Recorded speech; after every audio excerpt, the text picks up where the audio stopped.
하나님의 은혜를 주시는 이유라는 제목으로 말씀의 은혜를 나누겠습니다. 요셉은 하나님의 은혜를 입어서 애굽의 총리가 되었습니다. 요셉 한 사람으로 인하여 아버지와 그의 모든 가족들이 애굽으로 내려와서 다 복을 받았습니다. 요셉의 인생은 하나님이 우리에게 은혜를 베푸시는 이유가 어디에 있는지, 또 은혜를 베푸시는 이유가 무엇인지 우리에게 잘 보여주고 있습니다. 오늘은 요셉의 삶을 통하여 하나님의 은혜를 주시는 이유에 대해서 세 가지를 같이 살펴보겠습니다. 첫째, 하나님은 나의 믿음을 위하여 은혜를 베푸십니다. 한번 따라해 주시기 바랍니다. 하나님은 나의 믿음을 위하여 은혜를 베푸신다. 은혜는 믿음의 결과일 뿐만 아니라 우리에게 하나님을 붙드는 믿음을 심어주시기 위한 목적일 경우가 많습니다. 우리의 믿음은 환경적인 복과는 그렇게 큰 상관이 없는 경우가 많습니다. 환경적인 축복을 받아야지 믿음이 생기는 것이 아닙니다. 오히려 환경적인 축복을 받은 뒤에 하나님을 멀리하는 것을 우리는 주변에서 보기도 합니다. 믿음은 환경과 관계없이 하나님을 붙드는 신앙입니다. 요셉을 보시기 바랍니다. 요셉은 하나님께 은혜를 입었습니다. 4절을 보시기 바랍니다.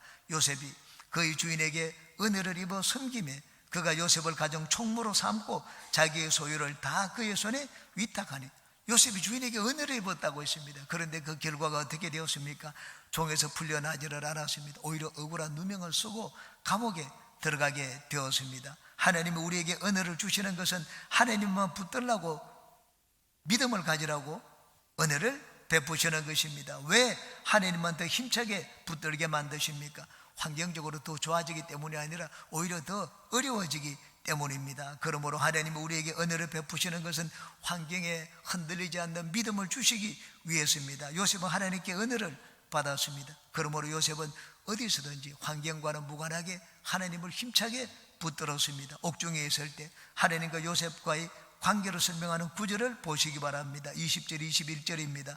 이에 요셉의 주인이 그를 잡아 옥에 가두니 그 옥은 왕의 죄수를 가두는 곳이었더라. 요셉이 옥에 갇혀서나 야훼께서 요셉과 함께 하시고 그에게 인자를 다하사 간수장에게 은혜를 받게 하시매, 하나님이 요셉에게 은혜를 주시니 옥에 들어가서도 요셉의 믿음이 흔들리지 않았습니다. 우리 교회도 그런 분이 있습니다. 그분이 교도소에 잠시 다녀왔습니다. 그런데 교도에 있었을 때 이분이 많은 은혜를 입었습니다. 저한테 매주마다 편지를 보내왔습니다. 제가 보관하고 있는 편지가 80여 통 가까이 됩니다. 그 편지의 내용이 구구절절이 하나님의 뽑으신 은혜의 내용입니다. 감옥에 있으니까 어렵다 힘들다 그런 내용이 거의 없습니다. 교도소에 있으면서 같이 기도하니 방언을 받은 분이 여러 분이 있었습니다. 제가 손을 꼽기도 한 10분 가까이 방언을 받은 것 같습니다. 변화되기 어려운 분들이 이분을 만나 변화된 이야기들을 저한테 들려주었습니다. 하나님이 수감 중에 이분에게 더 큰 은혜를 베푸셨습니다. 그래서 보통 사람 같으면 믿음을 잃을 만한 환경 가운데서도 믿음을 잃지 않는 것을 보았습니다. 하나님이 우리에게 은혜를 베푸시는 것은 단순히 환경적으로 복을 주시기 위해서가 아닙니다. 하나님을 붙들고 하나님만 의지하도록 만드는 믿음의 사람이 되도록 하기 위해서입니다. 하나님이 나에게 은혜를 베푸시는 동안 환경은 더 좋지 않을 수도 있습니다. 그러므로 우리는 이 시간 하나님의 은혜가 무엇인지 다시 한번 생각해 볼 필요가 있습니다. 나의 믿음을 자라게 하고 굳세게 만드는 것이 하나님의 은혜입니다. 환경이 더 어려워지는 것도 하나님의 은혜일 수가 있습니다. 왜냐하면 그렇게 어려워진 환경을 통하여 우리가 더 하나님께 가까이 나아가고 하나님만 붙드는 믿음의 사람이 되기 때문입니다. 누가복음 15장에 보면 탕자의 비유가 나옵니다. 이 둘째 아들은 아버지에게 졸랐습니다. 나에게 돌아올 유서는 미리 주소서. 떼를 써가지고 빼앗다시피 해서 아버지에게 자기에게 돌아올 유서를 받았습니다. 그 다음에는 멀리 아버지 눈이 미치지 않는 곳에 가서 허랑방탕한 생활을 했습니다. 마침내 모든 재산을 다 탕진했습니다. 환경이 너무나 나빠졌습니다. 돼지가 먹는 쥐열매를 먹고 좀 배불리려고 해도 그것을 주는 사람이 없었습니다. 너무나 아주 궁핍해졌습니다. 그러자 둘째 아들은 깨달았습니다. 야, 내가 하늘과 아버지께 큰 죄를 지었구나. 회개했습니다. 그리고는 아버지께로 돌아갔습니다. 여러분, 환경이 나빠지지 않았으면 하늘을 생각하지 않고 아버지를 생각하지 않았을 것입니다. 둘째 아들은 자기에게 닥친 큰 환난으로 인하여 하나님과 아버지에 대한 잘못된 관계를 깨달았습니다. 그래서 회개를 하고 하나님께로 돌아왔습니다. 다른 말로 하면 믿음의 사람이 된 것입니다. 그러므로 둘째 아들에게 닥친 큰 환난은 저주가 아니었습니다. 그것은 하나님을 붙드는 믿음의 사람으로 만드는 하나님의 은혜였습니다.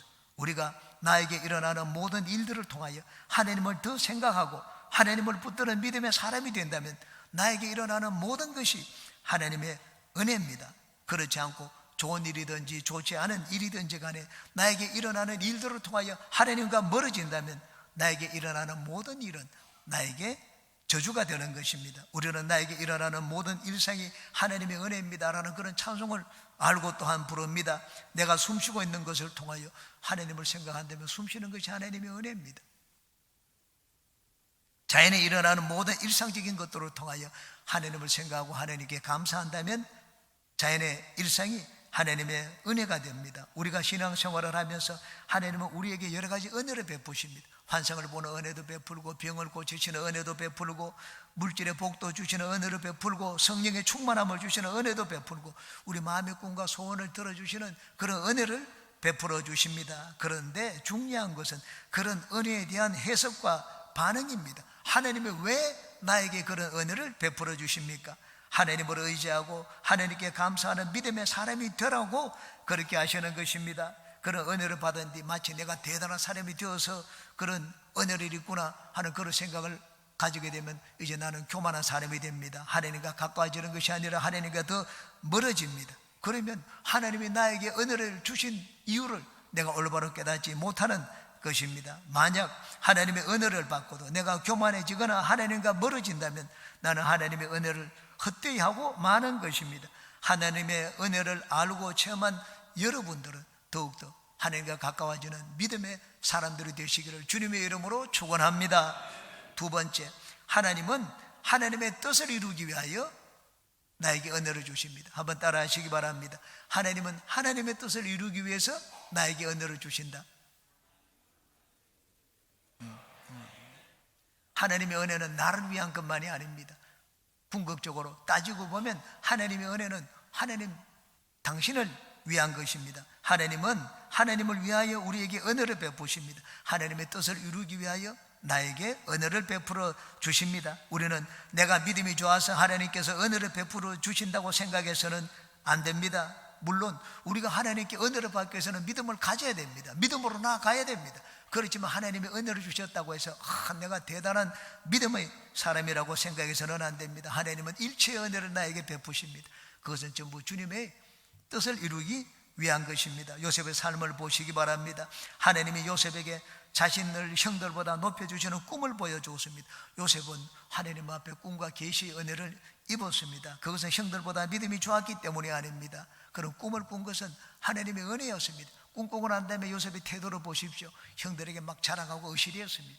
믿음의 사람이 아니었습니다. 그런데 요셉이 형들에게 자랑하고 의시되고 뽐내다가 미움을 받아서 죽을 뻔한 위기를 만났습니다. 그러므로 요셉의 믿음이 결코 좋았던 것은 아닙니다. 요셉이 죽을 뻔한 위기에서 죽지 않고 칼에 맞지 않고 구덩이에 던져졌습니다. 베냐민의 도 설득으로 하나님의 은혜였습니다. 게다가 구덩이에 던져져서 죽을 때까지 기다리지 않고 끌어내어서 유다의 도움으로 이제는 미디안 장사꾼들에게 종으로 팔려가게 되었습니다. 죽지 않고 구덩이에서 건져진 것이 하나님의 은혜였습니다. 또한 보디발 장군의 아내가 남편에게 거짓말을 했습니다. 자기가 요셉을 유혹해 놓고는 나중에 요셉이 사람이 없을 때 자기를 급탈하려고 했다고 말을 했습니다. 요셉이 억울한 누명을 썼습니다. 여러분, 그 정도면 보디발 장군은 당장 죽여도 됩니다. 요셉은 당장 칼에 맞아 죽어야 합니다. 종입니다. 그런데도 요셉이 죽지 않았습니다. 어떻게 죽지 않았습니까? 하나님의 은혜였습니다. 감옥에 들어갔습니다. 절망적인 인생을 살고 요셉은 억울한 일을 만났습니다. 그런데 그 절망적인 일 가운데, 억울한 일 가운데 요셉은 한마디도 불평하지 않고 하나님을 붙들었습니다. 여전히 믿음의 사람이었습니다. 어떻게 그런 인생을 살게 되었습니까? 그것이 하나님의 은혜였습니다. 그러면 왜 하나님이 요셉에게 그런 은혜를 베푸셨습니까? 특히 옥중에서도 원망 불평하지 않고 하나님을 생각하고 하나님을 붙드는 믿음의 사람이 되었습니다. 그러자 그 옥중에서 바로 왕의 술 맡은 관원장을 만났습니다.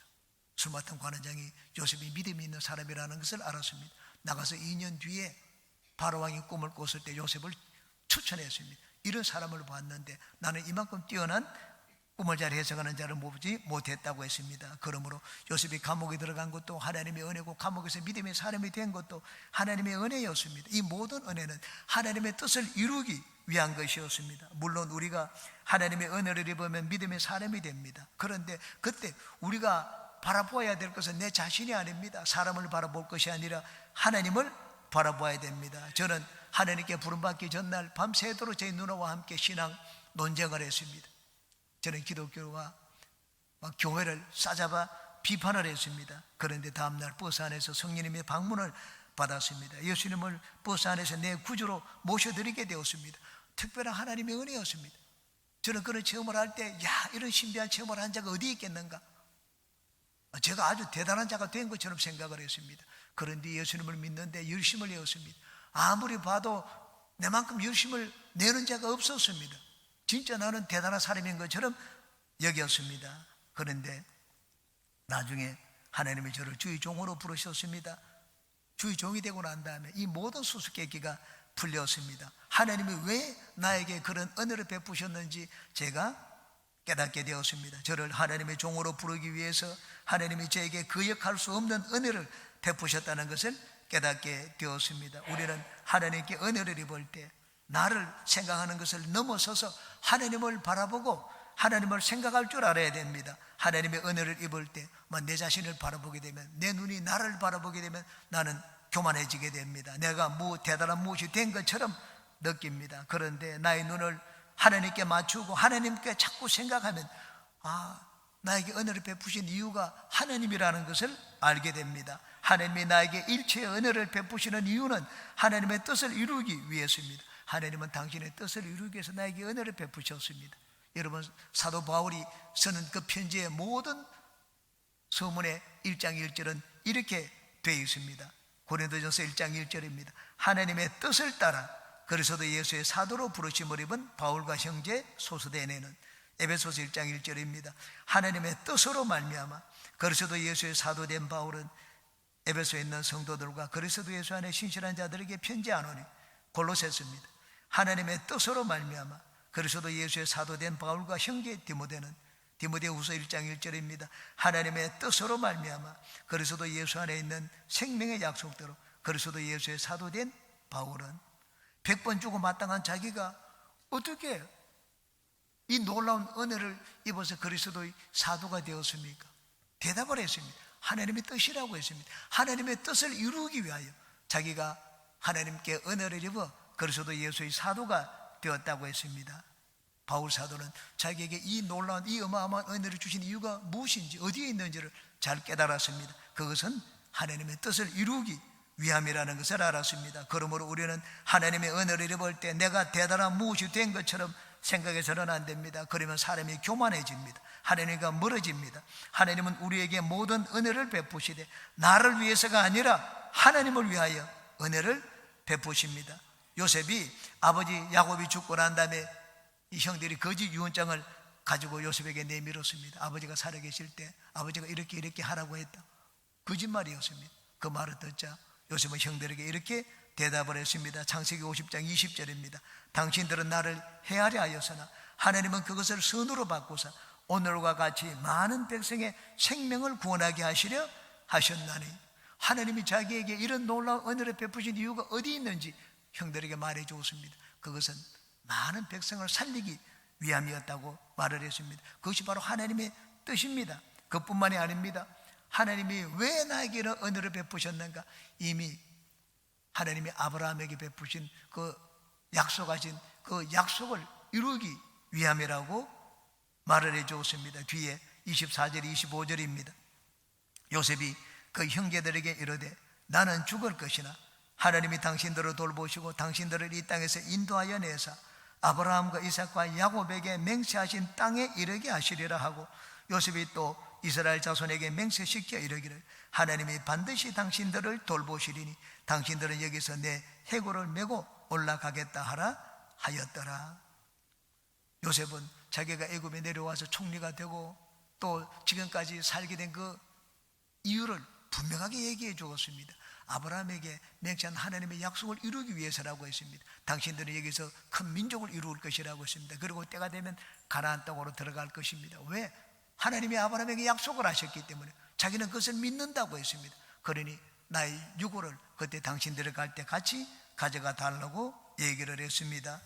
요셉은 참으로 훌륭한 믿음의 사람이었습니다. 하나님의 은혜로 복을 받아 믿음의 사람이 되었지만 자기를 생각하는 교만에 빠지지 않고 항상 하나님을 생각하고 하나님의 뜻을 생각하는 참 믿음의 사람이 되었습니다. 우리도 요셉처럼 하나님의 은혜를 입을 때 하나님의 뜻을 깨닫고 하나님의 뜻에 순종하여 사는 믿음의 사람들이 되시기를 주님의 이름으로 축원합니다. 세 번째, 하나님은 온 세상을 위하여 은혜를 베푸십니다. 한번 따라 하시기 바랍니다. 하나님은 온 세상을 위하여 은혜를 베푸신다. 하나님이 나에게 은혜를 베푸시는 것은 나 한 사람을 위한 것도 아니고 또 하나님 한 분만을 위한 것도 아닙니다. 하나님은 온 세상을 위하여 나에게 은혜를 베푸십니다. 하나님의 최종적인 관심은 내가 아닙니다. 하나님의 최종적인 관심은 세상입니다. 나에게 비록 은혜를 베풀더라도 내가 나에게 관심을 눈을 돌리면 안 됩니다. 하나님이 은혜를 입을 때 우리는 항상 세상을 바라봐야 됩니다. 왜냐하면 하나님이 나를 택해서 은혜를 베푸시는 것은 세상을 위해서입니다. 4절 이하의 말씀을 보시기 바랍니다. 요셉이 그의 주인에게 은혜를 입어 섬김에 그가 요셉을 가정 총무로 삼고 자기의 소유를 다 그의 손에 위탁하니 그가 요셉에게 자기의 집과 그의 모든 소유물을 주관하게 한 때부터 야훼께서 요셉을 위하여 그 애굽 사람의 집에 복을 내리심으로 야훼의 복이 그의 집과 밭에 있는 모든 소유에 미친지라. 주인이 그의 소유를 다 요셉의 손에 위탁하고 자기가 먹는 음식 외에는 간섭하지 아니하였더라. 하나님이 요셉에게 은혜를 베푸심으로 보디발 장군이 집에 있는 모든 사람들이 다 요셉의 믿는 하나님을 알게 되었습니다. 옥에 들어갔을 때도 마찬가지였습니다. 간수장과 옥에 있는 모든 사람들이 이 요셉이 믿는 하나님을 알게 되었습니다. 요셉이 바로 앞에 섰을 때도 마찬가지였습니다. 요셉이 바로 앞에 선 것은 하나님의 은혜였습니다. 어떻게 이방인이고 감옥에 있는 죄수가 왕 앞에 설 수가 있습니까? 그런데 왕 앞에 서게 되었습니다. 하나님의 은혜였습니다. 왜 하나님의 그런 은혜를 베푸셨습니까? 바로와 거기 있는 신하들 그리고 나중에는 애굽의 모든 사람들에게 하나님을 알리기 위해서였습니다. 요셉이 왕의 꿈을 해석하고 그 대안책까지 제시해 주었습니다. 그 요셉의 제안을 듣자 바로가 감탄을 했습니다. 그리고는 이렇게 말을 했습니다. 41장입니다. 바로가 그의 신하들에게 이르되 이와 같이 하나님의 영에 감동된 사람을 우리가 어찌 찾을 수 있으리요 하고 요셉에게 이르되 하나님이 이 모든 것을 내게 보이셨으니 너와 같이 명철하고 지혜 있는 자가 없도다. 네가 믿는 하나님이 이것을 내게 보여 주었다고 했습니다. 요셉이 믿는 하나님을 알고 요셉이 믿는 하나님을 높였습니다. 그리고는 그 자리에서 애굽의 총리로 세워주셨습니다. 다니엘의 세 친구들은 어땠습니까? 다니엘은 세 친구들은 죽음의 위기에서 하나님을 믿는 신앙을 변절하지 않았습니다. 분불에 던져졌습니다. 하나님이 그들 가운데 함께 하셔서 다니엘의 세 친구들을 살려주셨습니다. 은혜를 입었습니다. 다니엘의 세 친구들이 은혜를 베푸신 이유가 어디에 있습니까? 그 셋만 살려주기 위해서입니까? 그렇지 않습니다. 느부갓네살 왕이 이 세 친구들을 더 높여주었습니다. 그리고는 이스라엘의 하나님에 대해 가지고 이런저런 말을 하는 자는 전부 다 목을 벤다고 했습니다. 다니엘도 마찬가지입니다. 사족을에 던져줬습니다. 하나님의 은혜를 베풀어서 사족을에서 건져주셨습니다. 그리고 똑같은 다리오 왕이 이 다니엘의 하나님에 대해서 이렇게 저렇게 얘기하는 자는 다 목을 벤다고 말을 했습니다. 하나님이 은혜를 베푸신 이유는 나 한 사람만을 위해서가 아닙니다. 하나님의 은혜를 베푸신 것은 하나님을 온 세상에 알리기 위해서입니다. 이스라엘이 출애굽할 때 하나님이 모세를 구원자로 보냈습니다. 하나님이 모세를 군자로 보낼 때 모세에게 놀라운 은혜를 베풀어 주셨습니다. 지팡이를 던지니까는 뱀이 되고 다시 잡으니까 지팡이가 되었습니다. 홍해를 가를 때 지팡이를 내미니까 물이 갈라졌습니다. 하나님이 모세에게 놀라운 은혜를 베풀어 주셨습니다. 은혜를 베푸신 이유가 어디에 있습니까? 성경은 이렇게 말씀을 합니다. 출애굽기 7장 5절입니다. 내가 내 손을 애굽 위에 펴서 이스라엘 자손을 그 땅에서 인도하여 낼 때에야 애굽 사람이 나를 야훼인 줄 알리라. 그렇게 말씀을 했습니다. 또 출애굽기 14장 4절입니다. 내가 바로의 마음을 완악하게 한즉 바로가 그들의 뒤를 따르리니 내가 그와 그의 온 군대로 말미암아 영광을 얻어 애굽 사람들이 나를 야훼인 줄 알게 하리라 하시매 무리가 그대로 행하리라. 하나님이 모세와 이스라엘에게 은혜를 베풀어 주셨습니다. 그들만을 위해서가 아니었습니다. 애굽 모든 사람들이 이스라엘의 하나님을 알도록 하기 위하여 은혜를 베풀었습니다. 이스라엘 애굽만이 아닙니다. 멀리 가나안 땅에 있는 여리고 사람들도 이 소식을 들었습니다. 40년 뒤에 여리고를 침공하기 위해서 정탐꾼을 보내었습니다. 그 여리고 군사들이 정탐꾼을 잡기 위해서 막 이리저리 전부 다 집집마다 살폈습니다. 기생 라합의 집에 들어갔습니다. 주막집에 들어갔으니 기생 라합이 그 정탐꾼들을 보고 지붕에 숨겨주었습니다. 숨겨주면서 이렇게 얘기를 했습니다. 또 그들이 눕기 전에 라합이 지붕에 올라가서 그들에게 이르 말하되 야훼께서 이 땅을 너희에게 주신 줄을 내가 아노라. 우리가 너희를 심히 두려워하고 이 땅 주민들이 다 너희 앞에서 간담이 녹나니 이런 너희가 애굽에서 나올 때 야훼께서 너희 앞에서 홍해 물을 마르게 하신 일과 너희가 요단 저쪽에 있는 아모리 사람의 두 왕 시혼과 옥에게 행한 일 곧 그들을 전멸시킨 일을 우리가 들었음이니라. 우리가 듣자 곧 마음이 녹았고 너희로 말미암아 사람이 정신을 잃었나니 너희의 하나님 야훼는 위로는 하늘에서도 아래로는 땅에서도 하나님이시니라. 모세 한 사람이 하나님의 은혜를 입어서 홍해를 갈랐습니다. 그 일이 애굽에도 알려지고 온 세상에 알려졌습니다. 이때가 언제입니까? 광야 40년이 지난 뒤입니다. 홍해 사건이 지난 40년이 지난 뒤에도 가나안 사람들이 그 일을 기억하고 있었습니다. 이스라엘을 보니까 두려워 떨었습니다.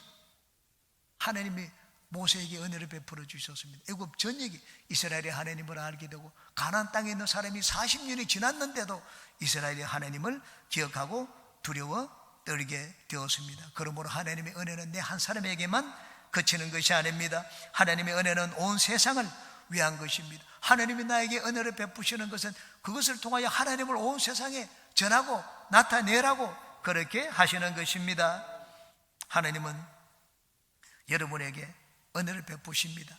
왜 은혜를 베푸십니까? 여러분의 속해 있는 가정을 위해서 여러분에게 은혜를 베푸십니다. 여러분이 속해 있는 그 사회 집단을 위하여 여러분에게 은혜를 베푸십니다. 하나님 우리 교회에 은혜를 베푸시는 것은 우리 교회가 서 있는 이 땅을 위하여 우리에게 은혜를 베푸시는 것입니다. 그러므로 은혜를 입은 여러분들은 하나님을 여러분의 주변에 나타내시기 바랍니다. 증거하시기 바랍니다. 가족들에게도 전하고 친구들에게도 전하고 주변 사람들에게 전하고 여러분이 활동하며 만나는 모든 사람들에게 전하시기 바랍니다. 하나님은 여러분 한 사람을 위해서 은혜를 베푸시는 것이 아닙니다. 하나님이 요셉에게 은혜를 베푸신 것은 요셉 한 사람을 위해서가 아닙니다. 50장 20절을 다시 한번 보시기 바랍니다. 당신들은 나를 헤아려 하여서나 하나님은 그것을 선으로 바꾸사 오늘과 같이 많은 백성의 생명을 구원하게 하시려 하셨나니 라고 말씀을 했습니다. 하나님이 나를 택하신 것은 온 세상을 구원하기 위해서입니다. 그러므로 여러분 자신을 과소평가하지 마시기 바랍니다. 은혜를 입은 분들은 세상을 위하여 큰일을 할 수 있는 자들입니다. 그러므로 가만히 앉아만 있지 마십시오. 나가시기 바랍니다. 입술을 여시기 바랍니다. 하나님을 전가하십시오. 예수님을 전가하시기 바랍니다. 여러분을 통하여 많은 사람들이 주님 앞에 나오게 되기를 주님의 이름으로 축원합니다.